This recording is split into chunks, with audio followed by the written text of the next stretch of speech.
Student, now in today's chemistry class I will discuss some state functions also. Yesterday I discussed about the internal energy, and you know that state functions are those which depend upon the initial and final but do not depend upon the path. How initial is converted into final, it does not depend upon the path. Okay, it means state functions are the path independent. You can say volume, pressure, temperature. These are also state functions and they do not depend upon the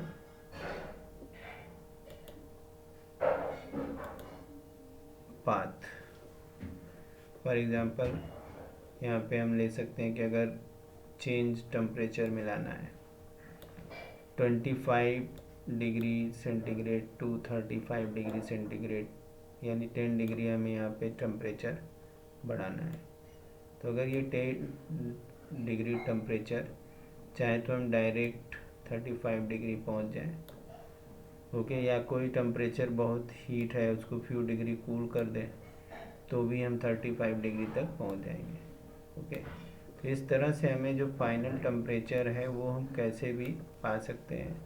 तो इसलिए हम कह सकते हैं जो हमारा T है वो स्टेट फंक्शन टी यानी एब्सोल्यूट टेम्परेचर क्या है, स्टेट फंक्शन। ये किस तरह से हम 25 से 35 पहुंच गए या 35 डिग्री सेंटीग्रेड टेम्परेचर तक जाना, तो कैसे भी हम उस टेम्परेचर को अचीव कर सकते हैं। इसी तरह से जो वॉल्यूम है, वॉल्यूम ऑफ पॉन्ड या वॉल्यूम कहीं पे भी वाटर का लें या कोई भी, तो ये भी एक स्टेट फंक्शन है। अब इस वॉल्यूम को चेंज किसी भी तरह से हम कर सकते हैं, ये कोई ज़रूरी नहीं है कि पर्टिकुलर वे में ही वॉल्यूम को चेंज करना है। तो इस तरह से वो सारे स्टेट फंक्शंस होते हैं जो पाथ इंडिपेंडेंट होते हैं।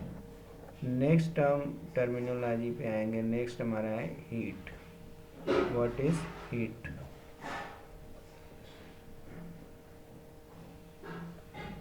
हीट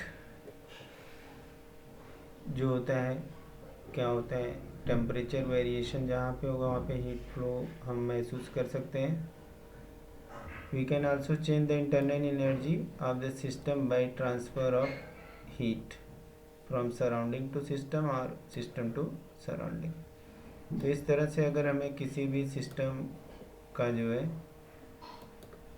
इंटरनल एनर्जी बढ़ानी या घटानी है तो हम उसकी इंटरनल एनर्जी को हीट सप्लाई करके सराउंडिंग से या सराउंडिंग को दे करके चेंज कर सकते हैं बिना काम किए, बिना जो है कि वर्क किए। तो इस तरह से जो एक्सचेंज ऑफ एनर्जी है which result a temperature difference, ये जो चेंज इन एनर्जी है जिसके कारण टेम्परेचर में डिफरेंसेस आते हैं उसको हीट कहते हैं। अगर टेम्परेचर डिफरेंस नहीं होगा तो वहाँ पे हीट फ्लो हम नहीं पा सकते। तो यहाँ पे इसको हम Q से डिनोट करते हैं। अब ये मान लेते हैं कि सम चेंजेस हमको टेम्परेचर में लाना है, suppose by transfer of heat through thermally conducting walls instead of adiabatic walls. हम लोग सिस्टम पीछे पढ़ चुके हैं। एडियाबैटिक वॉल क्या होती है, थर्मोडायनेमिकली कंडक्टिंग वॉल क्या होती है, ठीक है। अब सपोज हम एक टेम्परेचर वाटर का लेते हैं TA in a container having thermally conductor हुआ, थर्मली कंडक्टिंग वॉल्स, ओके। अब ये कॉपर के बना हुआ, made up of the copper और enclose it in the huge heat reservoir at a temperature B TB। Heat absorb by the system, एक system जो है हीट एब्जॉर्ब किया। Q can be measured. अब यहाँ पे हम Q को मेज़र कर सकते हैं। कैसे TV minus T A, in this case change in internal energy क्या हो जाएगा, क्यू के बराबर हो जाएगा। यहाँ पे कोई वर्क नहीं करना पड़ा, ओके, एट कांस्टेंट वॉल्यूम। फिर से एक बार देख सकते हैं हीट चेंज।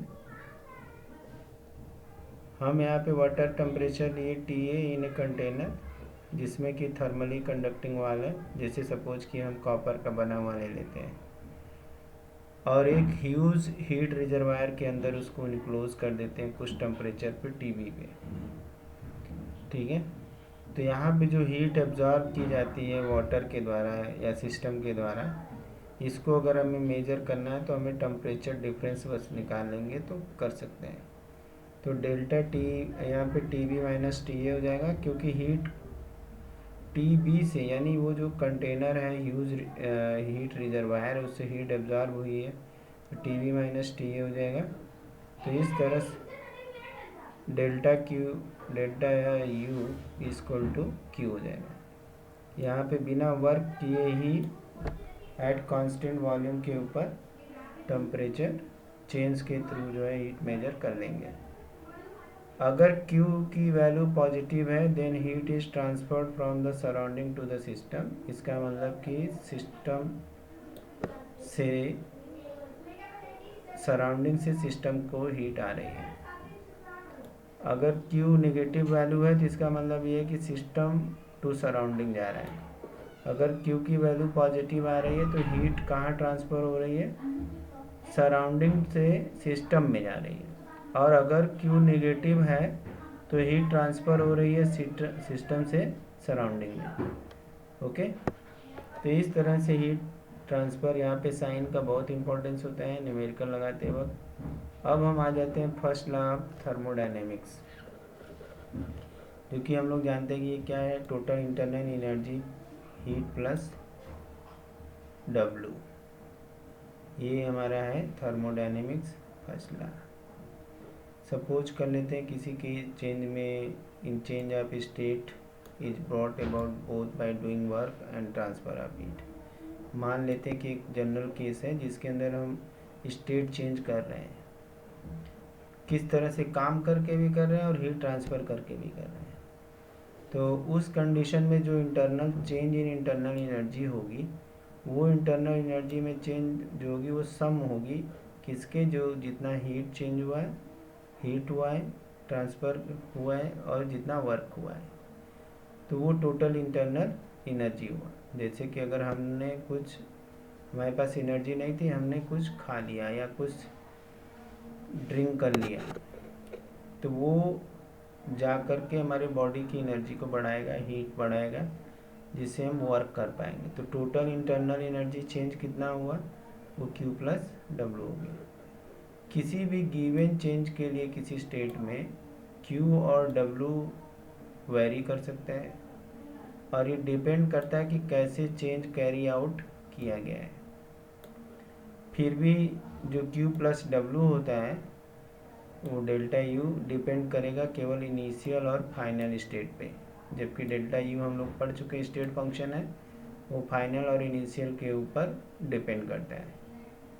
और ये इनडिपेंडेंट होगा वे के किस तरह से इसको अचीव किया गया है, यानी जब फाइनल और इनिशियल की बात हो रही है तो वहाँ पे किस तरह से वर्क, किस तरह से जो है चेंज अचीव किया गया, उससे मतलब नहीं है किस बात से इनिशियल और फाइनल से मतलब है। अब अगर कोई भी हीट ट्रांसफ़र नहीं हो रही है, कोई भी एनर्जी ट्रांसफ़र नहीं हो रही है, no transfer of energy as heat, या वर्क के फॉर्म में कोई एनर्जी ट्रांसफ़र नहीं हो रही है, इसका मतलब सिस्टम हमारा आइसोलेटेड है। इसका मतलब है कि डेल्टा जो हमारा W है, वर्क डन भी ज़ीरो है, हीट चेंज भी ज़ीरो है। तो इसका मतलब ये है कि हमारा जो इंटरनल एनर्जी चेंज है वो भी ज़ीरो है। देखो अब हम फिर से एक बार देख लेते हैं जो हमारा थर्मोडायनेमिक फर्स्ट लॉ है, वो किस, उसका इक्वेशन क्या है, delta U equal to Q plus W, okay. तो अब यहाँ पे जो टोटल चेंज आ रहा है इंटरनल एनर्जी में, वो किसके कारण हो रहा है, दोनों के कारण, डूइंग वर्क, कुछ जो हम काम कर रहे हैं और कुछ जो हीट ट्रांसफ़र हो रही है। तो इस तरह से जो इंटरनल एनर्जी चेंज है वो किस तरह से कंप्लीट हुआ है प्रोसेस, क्या पाथ है उसका, उसके ऊपर डिपेंड नहीं करती, पाथ इंडिपेंडेंट होता है। ठीक है, Q और W डिपेंड हो सकता है किसी पाथ के ऊपर, लेकिन डेल्टा U कभी पाथ डिपेंडेंट नहीं होता है, ये केवल इनिशियल और फाइनल पे डिपेंड करता है। किस तरह से ये चेंजेज हुए इंटरनल एनर्जी में उससे मतलब नहीं है, फाइनल क्या था इनिशियल क्या था उससे मतलब है। अगर कोई भी हीट ट्रांसफ़र नहीं हो रही है, कोई वर्क नहीं हो रहा है, तो वहाँ पे डेल्टा यू की वैल्यू क्या होगी, 0 हो जाएगी। तो ये हो गया हमारा एक्सप्लेनेशन थर्मोडायनेमिक्स का। उसके बाद यहाँ पे ये मैथमेटिकल इक्वेशन हम लोग देख चुके हैं, delta U equal to Q plus W.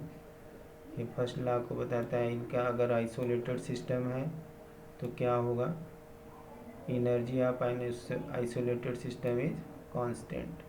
तो हम लोग जानते हैं energy neither can be created nor can be destroyed.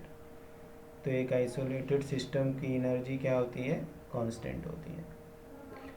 तो हम जो law of conservation of energy है उसी को हम फर्स्ट लॉ ऑफ थर्मोडायनेमिक्स कह सकते हैं कि energy neither can be created nor can be destroyed. Example हम ले सकते हैं यहाँ पे एक्सप्रेस करने के लिए, ये यहाँ पे दिया हुआ कि express the change in internal energy of a system when, जब कोई no heat is absorb by the system from the surrounding.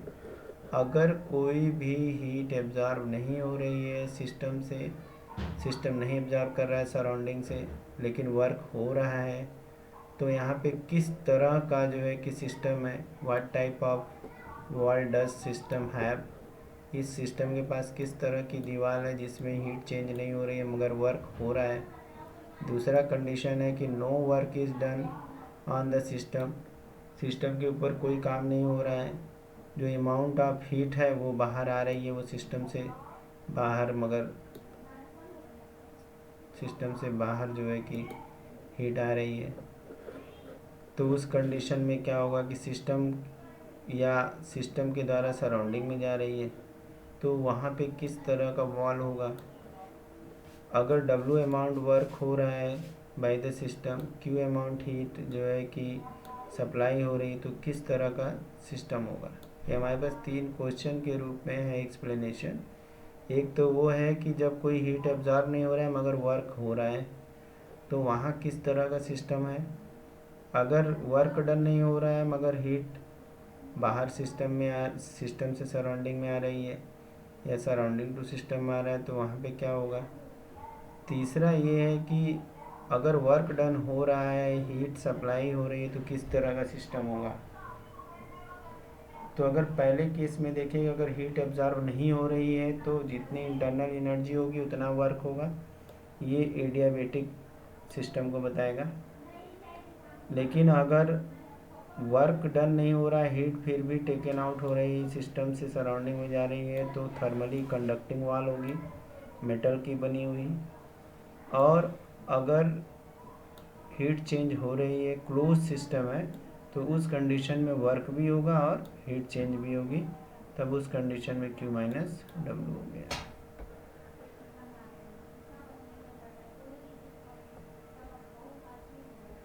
इसके बाद एप्लीकेशन देखते हैं, वर्क प्रेशर वॉल्यूम क्या होता है। वर्क प्रेशर वॉल्यूम, इसके लिए हमें जानने के लिए हम एक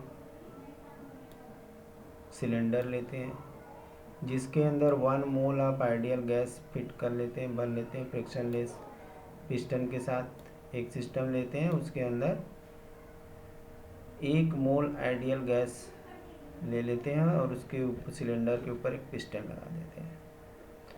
अब टोटल वॉल्यूम ऑफ गैस और प्रेशर इनसाइड द प्रेशर, अगर वॉल्यूम V है, टोटल प्रेशर P है।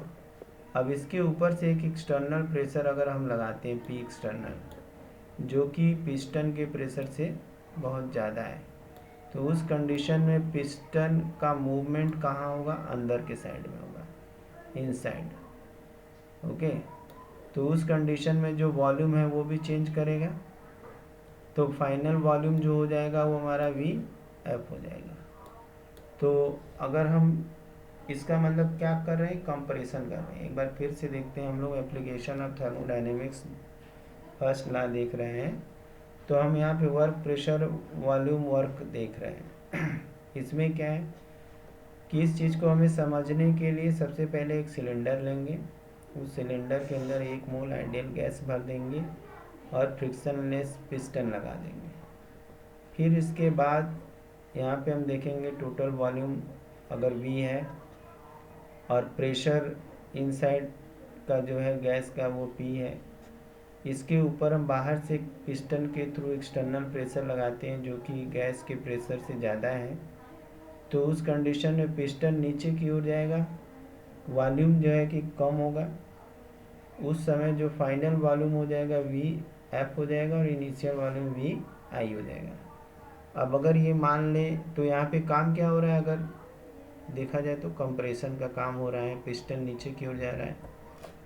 तो यहाँ पे अगर हम ये सपोज कर लें कि जो पिस्टन है मूव करता है कुछ डिस्टेंस तक, सपोज एल डिस्टेंस तक जाता है, और जो क्रॉस सेक्शनल एरिया है पिस्टन का वो ए है, तो वॉल्यूम चेंज क्या हो जाएगा, एल इंटू ए हो जाएगा, एल इंटू ए, और एल इंटू ए को हम डेल्टा वी लिख दें या इसको लिख दें we F minus V I. अब हम लोग क्या जानते हैं कि प्रेशर इक्वल टू क्या होता है, फोर्स अपॉन एरिया।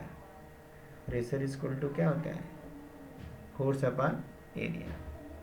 अब अगर एक्सटर्नल फ्रिक्शन पिस्टन का जो फोर्स लगाया जा रहा है पिस्टन के ऊपर पी एक्स है, और W इज वर्क डन अगर W हो रहा है सिस्टम के थ्रू, तो यहाँ से W is equal to force into displacement हम लोग जानते हैं, और इस फार्मूले से हम force is equal to P into A निकाल सकते हैं। प्रेशर इज इक्वल टू क्या है यहाँ पे, प्रेशर इज इक्वल टू है फोर्स अपॉन एरिया। तो हम इसको यहाँ पे हम लिख सकते हैं इसको force F equal to P into A. अब यहाँ P हमारा क्या हो जाएगा, एक्सटर्नल है, ये एरिया ऑफ द पिस्टन हो गया। तो हम इस चीज़ को लिख सकते हैं P external equal to minus DV, क्योंकि यहाँ वॉल्यूम कम हो रहा है, या इसको लिख सकते हैं minus PX delta V। Okay, या इसी को हम इस तरह से भी दिखा सकते हैं जैसा कि स्ट्रक्चर में यहाँ पे दिखाया जा रहा है। ये प्रेशर अंदर की ओर आ रहा है, तो यहाँ पे जो वर्क डन हो गया वो वर्क डन क्या हो गया, P external into minus delta V हो गया। अब ये नेगेटिव साइन क्या बता रहा है, नेगेटिव साइन यहाँ बता रहा है कि कहाँ वर्क हो रहा है। Negative sign of this expression is required to obtain conventional sign of work done which will be positive. इससे ये पता लग रहा है कि जहाँ कंप्रेशन का वर्क हो रहा है वहाँ नेगेटिव वैल्यू आ रही है, डन ऑन द सिस्टम यानी work done on the system है।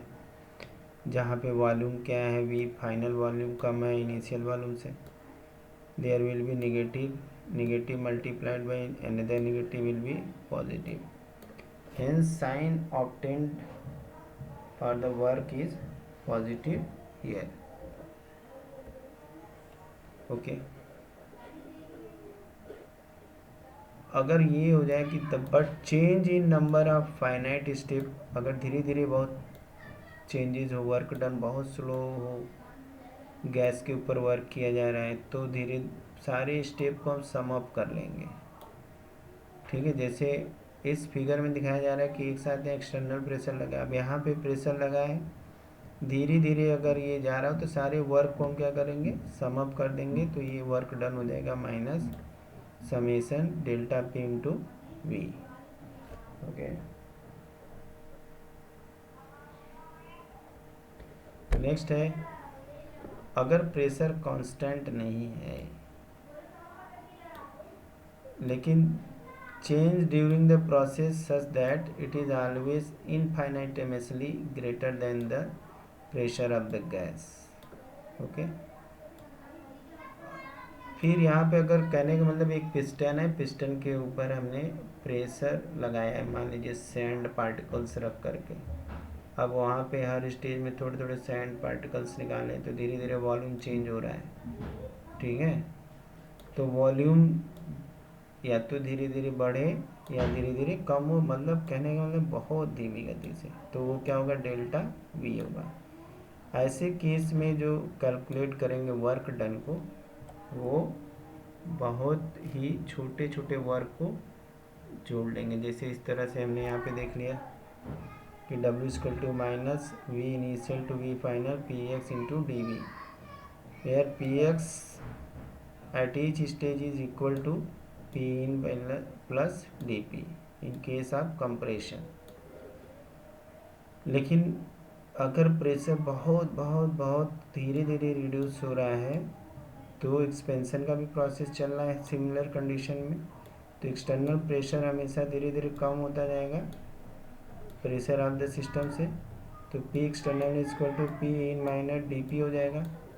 तो वहाँ पे जो हमारा पी एक्सटर्नल है P in plus D P है।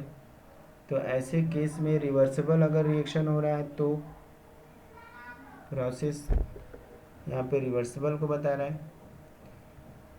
तो a process of change is said to be reversible, ठीक है, यानी कि प्रेशर धीरे धीरे रिड्यूस भी हो रहा है, प्रेशर पिस्टन के ऊपर भी है, तो यहाँ पे रिवर्सिबल वर्क हो रहा है मगर बहुत छोटा हो रहा है। If a change is brought out such a way that process could at any moment be reversed by an infinitesimal change, reversible process proceed infinitesimally slow. अब ये रिवर्सिबल जो वर्क होते हैं बहुत धीरे धीरे होते हैं, एक सीरीज ऑफ इक्विलिब्रियम वहाँ पे डेवलप कर जाती है सिस्टम और सराउंडिंग के बीच में, such that system and surrounding are always in near equilibrium. हमने बताया ना कि अगर पिस्टन के ऊपर हम प्रेशर पिस्टन के ऊपर हमने सैंड पार्टिकल्स रख दिए ढेर सारे, अब वो ढेर सारे सैंड पार्टिकल प्रेशर तो नीचे की ओर लगा रहे हैं, लेकिन अगर हम धीरे एक एक पार्टिकल यहाँ निकालें तो कुछ न कुछ वर्क एक्सपेंशन का भी होगा साथ साथ में कंप्रेशन के। तो एक कंडीशन ऐसी भी आती होगी जहाँ पे इक्विलिब्रियम भी हो जाता होगा। Process other than the reversible process is known as irreversible. अगर रिवर्सिबल नहीं हो रहा है, एक ही डायरेक्शन में वर्क हो रहा है, एक साथ हम यहाँ से सैंड पार्टिकल रिमूव कर दें तो पिस्टन ऊपर की ओर चला जाएगा, वहाँ पे इरिवर्सिबल वर्क हो जाएगा। हम यहाँ पे इस इक्वेशन को इस तरह से दे सकते हैं, W equal to V I to final P X D V. अब यहाँ पे इंटरनल प्लस जो इंटरनल प्रेशर रिवर्सिबल वर्क हो रहा है, इंटरनल प्लस डी पी जो माइन्यूट चेंज हो रहा है, माइन्यूट वॉल्यूम में भी चेंज होगा।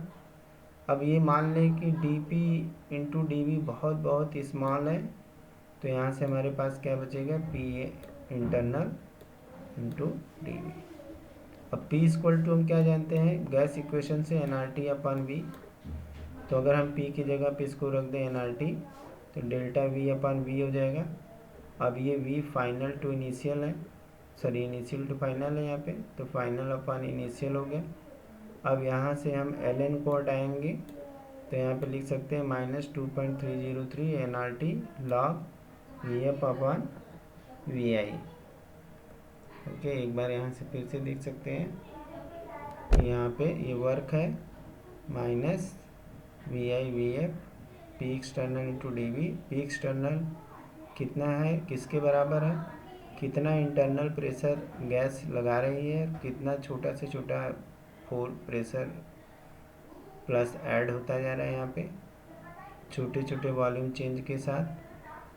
तो ये हो गया हमारा वर्क डन। अब अगर मान लें ब्रैकेट खोलेंगे तो हमारे पास P D P into D V बचेगा, तो ये बहुत छोटा वर्क है, तो उस कंडीशन में हमारा जो वर्क इसको हम निगलेक्ट कर देंगे तो हमारा क्या बचेगा, P internal into change in volume हो जाएगा। अब हम लोग जानते हैं कि पी आइडियल गैस इक्वेशन से P V equal to N R T होता है। तो पी इक्वल टू हम निकाल सकते हैं क्या, N R T upon V. Okay, तो यहाँ पे हमने एन आर टी लिख दिया, तो यहाँ पे मिल गया D V by D T. अब ये हम इंटीग्रल कांस्टेंट को हटाएंगे यहाँ से, तो क्या बचेगा, minus N R T L N V F upon V I. अब इस एल एन को हटाएंगे तो क्या लिखेंगे, -2.303 R T log V F upon V I. ठीक है, अब इसको नोट कर सकते हैं, सिंपल है। नेक्स्ट, अब इसके बाद आएंगे फ्री एक्सपेंशन अगर हो रहा है, एक साथ हमने प्रेशर, एक्सटर्नल प्रेशर को जीरो कर दिया, वहाँ पे हमने एक्सटर्नल प्रेशर हटा दिया, तो उसको वहाँ पे फ्री एक्सपेंशन होगा। लेकिन no work is done during the free expansion, इस दौरान जो है कि क्या होगा, चाहे वो रिवर्सिबल हो चाहे रिवर्सिबल हो, कोई वर्क डन नहीं होगा। और हम लोग जानते हैं D equal to P external minus P external D V. Okay, equation ऊपर हमने पढ़ा। और इंटरनल एनर्जी इक्वल टू जानते हैं क्या होता है, delta U equal to Q minus work. अब यहाँ पे अगर वर्क नहीं हो रहा है तो क्या होगा, delta U equal to Q at constant volume. ठीक है,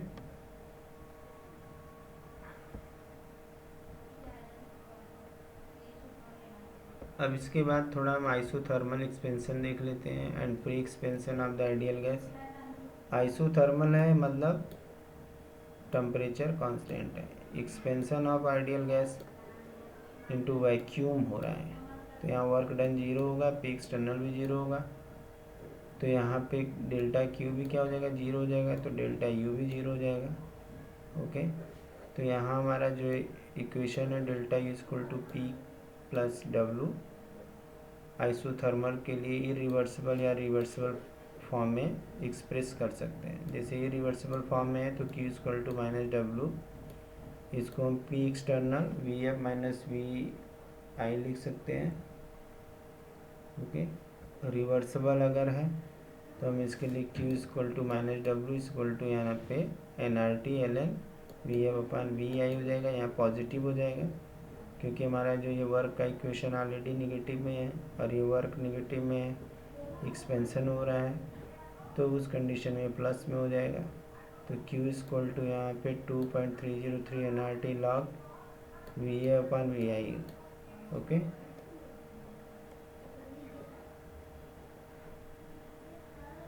अब एडियाबेटिक अगर चेंज हो रहा है तो उस कंडीशन में क्या होगा, Q इक्वल टू ज़ीरो, कोई एक्सचेंज नहीं हो रहा है, तो डेल्टा यू इक्वल टू क्या हो जाएगा, वर्क डन के बराबर इंटरनल एनर्जी में चेंज आएगा।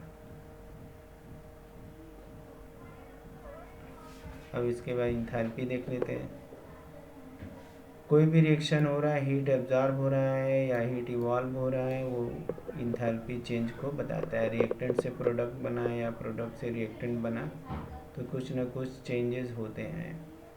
और अगर कांस्टेंट वॉल्यूम है तो उस कंडीशन में जो अगर हीट एब्जॉर्ब हो रही है तो जो इंटरनल एनर्जी होगी delta U equal to Q V होगी। V is the constant volume, but chemical reaction constant volume पे नहीं होता है, लेकिन फ्लास्क है या टेस्ट ट्यूब है कांस्टेंट एटमॉस्फेरिक प्रेशर पे है तो ठीक है।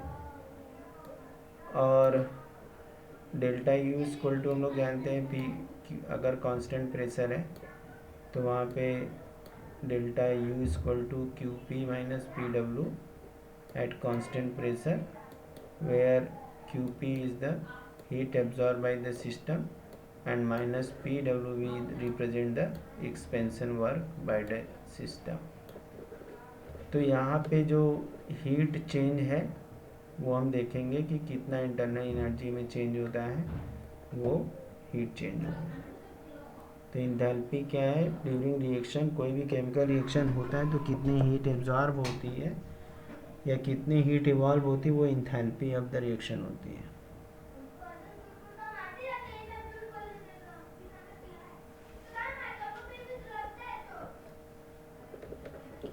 अब यहाँ पे हम देखते हैं इक्वेशन, डेल्टा यू को हम लिख सकते हैं U2 माइनस U1, और कांस्टेंट प्रेशर पे हीट है तो minus P V2 minus V1, इसको लिख दें फाइनल माइनस इनिशियल।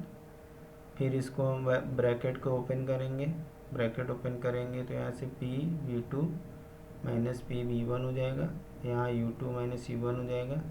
अब जो सेम क्वांटिटी जैसे V2 एक साइड, V2 U2 एक साइड में, V1 U1 एक साइड में कर देंगे, ठीक है। तो यहाँ से U2 प्लस P V2 हो जाएगा minus U1 plus P V1 हो जाएगा, ओके। तो इस तरह से हम ये डिफाइन कर सकते हैं कि ये जो इंथैल्पी है वो फंक्शन ऑफ थर्मोडायनेमिक है। तो यहाँ से डेल्टा H इक्वल टू हमें क्या मिल जाएगा, U plus PV, okay.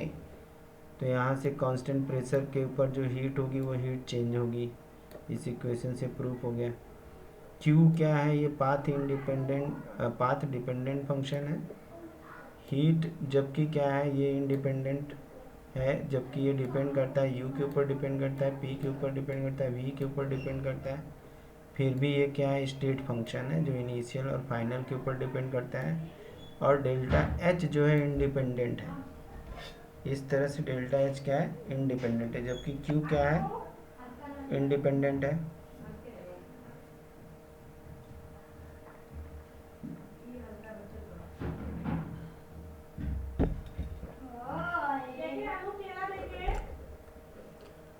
Finite अगर चेंज है एट कांस्टेंट प्रेशर तो delta H equal to delta V plus delta P into V। Constant अगर प्रेशर है यहाँ पे, इसी चीज़ को हम ऐसे लिख सकते हैं, वही चीज़ सेम। अगर कांस्टेंट प्रेशर है या कांस्टेंट वॉल्यूम है, ठीक है, constant volume,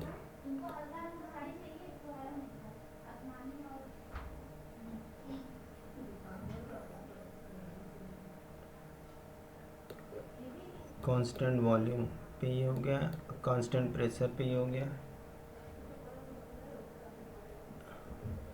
delta H negative for exothermic reaction अगर हो रहा है तो हीट इवॉल्व होती है, तो वहाँ पे डेल्टा H निगेटिव होता है, और डेल्टा H पॉजिटिव होता है एंडोथर्मिक रिएक्शन के लिए, जहाँ हीट एब्जॉर्ब होती है सराउंडिंग से सिस्टम की ओर, ओके। तो आज के लिए इतना ही, हम लोगों ने देख लिया, हीट चेंज देख लिया, हीट चेंज किस तरह से पाथ इंडिपेंडेंट है वो भी देख लिया। नेक्स्ट डे हम लोग देखेंगे another quantity, relation between CP and CV। Thank you for watching video.